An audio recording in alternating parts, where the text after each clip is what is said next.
Jangan lewatkan laga ini. Timnas Indonesia U20 akan memulai perjuangan menuju Piala Asia U20 2027 dengan langsung menghadapi Malaysia. Garuda Muda akan menghadapi salah satu rival terdekatnya di Asia Tenggara pada pertandingan pembuka grup H.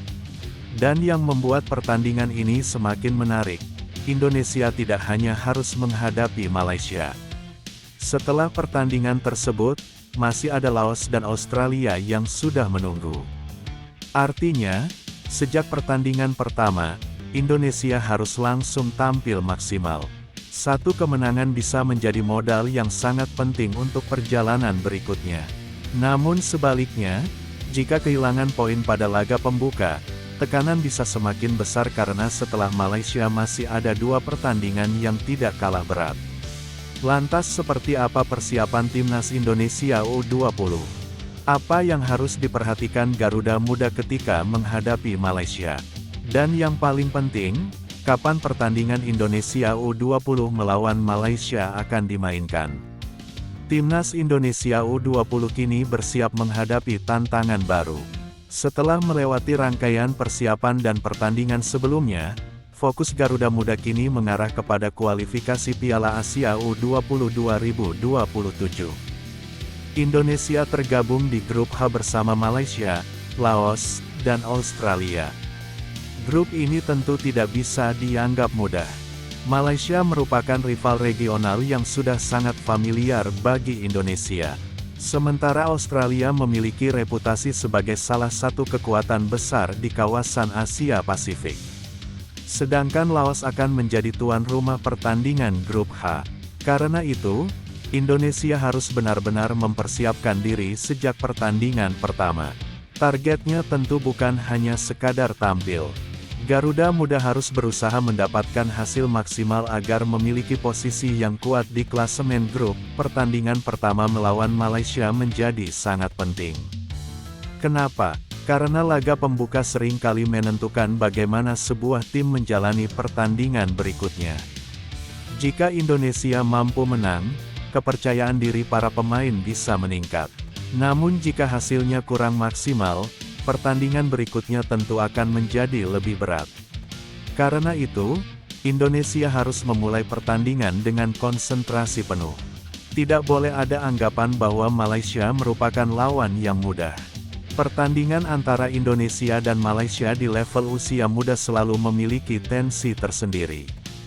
Para pemain bukan hanya bermain untuk mendapatkan 3 poin. Mereka juga membawa nama besar sepak bola Indonesia. Dan inilah yang membuat laga pembuka tersebut sangat menarik untuk dinantikan. Salah satu hal penting yang harus diperhatikan adalah awal pertandingan. Indonesia harus berusaha menghindari kesalahan-kesalahan sederhana. Ketika menghadapi lawan yang memiliki motivasi tinggi, kesalahan kecil bisa langsung dimanfaatkan.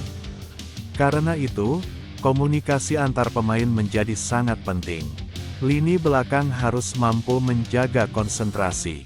Lini tengah harus bisa mengontrol permainan. Sementara lini depan harus mampu memanfaatkan peluang. Jika 3 sektor tersebut bekerja dengan baik, Indonesia akan memiliki peluang besar untuk memberikan tekanan kepada Malaysia. Namun tentu saja semuanya akan ditentukan di lapangan. Lini tengah bisa menjadi salah satu kunci pertandingan. Jika Indonesia mampu memenangkan duel di area tengah, Garuda Muda akan lebih mudah membangun serangan. Penguasaan bola juga akan membantu Indonesia mengontrol tempo. Ketika harus bermain cepat, pemain harus mampu mempercepat sirkulasi bola. Tetapi ketika kondisi pertandingan membutuhkan ketenangan, pemain juga harus bisa menahan tempo. Jangan sampai Indonesia terlalu terburu-buru. Sepak bola bukan hanya tentang menyerang secepat mungkin, tetapi juga tentang kapan harus menyerang dan kapan harus menjaga penguasaan bola. Kemudian ada satu hal yang tidak kalah penting. Efektivitas di depan gawang. Indonesia harus mampu memanfaatkan peluang. Dalam pertandingan penting seperti ini, peluang bisa saja tidak datang berkali-kali. Karena itu, ketika kesempatan muncul, pemain harus mampu mengambil keputusan dengan cepat dan tepat. Serangan dari sisi sayap bisa menjadi salah satu opsi untuk membuka pertahanan Malaysia. Begitu juga kombinasi di tengah. Yang paling penting adalah pergerakan pemain tanpa bola. Ketika satu pemain membawa bola, pemain lain harus memberikan pilihan. Dengan begitu, pertahanan Malaysia akan lebih sulit membaca arah serangan Indonesia, namun kita juga harus melihat dari sisi Malaysia. Mereka tentu datang dengan target yang sama. Malaysia juga membutuhkan hasil positif. Karena pertandingan ini merupakan pertandingan pertama grup H, kedua tim tentu ingin mendapatkan awal yang sempurna. Indonesia harus siap jika Malaysia bermain bertahan. Tetapi Garuda Muda juga harus siap jika Malaysia justru tampil agresif sejak awal. Artinya, fleksibilitas strategis sangat dibutuhkan. Pemain harus mampu beradaptasi dengan situasi pertandingan. Jika lawan memberikan tekanan tinggi, Indonesia harus mampu keluar dari tekanan. Jika lawan bertahan dalam, Indonesia harus sabar mencari celah. Selain kemampuan teknis, mental pemain juga akan menjadi faktor penting. Pertandingan melawan Malaysia bukan pertandingan biasa. Tekanan bisa datang dari berbagai arah. Namun pemain harus tetap tenang. Jangan sampai emosi membuat konsentrasi hilang. Jangan sampai satu kesalahan membuat seluruh tim kehilangan kepercayaan diri. Jika Indonesia kebobolan lebih dulu, pemain harus tetap percaya pada rencana permainan. Dan jika Indonesia mencetak gol lebih dahulu, pemain juga tidak boleh langsung menganggap pertandingan selesai. Masih ada waktu yang panjang. Sepak bola bisa berubah hanya dalam beberapa menit.